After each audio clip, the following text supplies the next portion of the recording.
Derude er Nordsydney. Det er der, hvor jeg arbejder. Altså de høje bygninger der i baggrunden. Det er 3 stop herfra, eller fra centrum.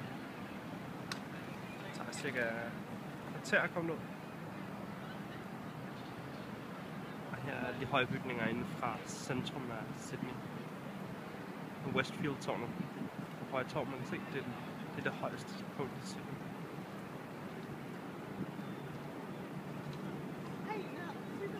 Det er han der. Den Google. Hvad er det Google? Ja, IMAX. Stor fotograf. Og det man kan se deroppe, det er skinnerne til det gamle monorail, som de stoppede med her for uger siden.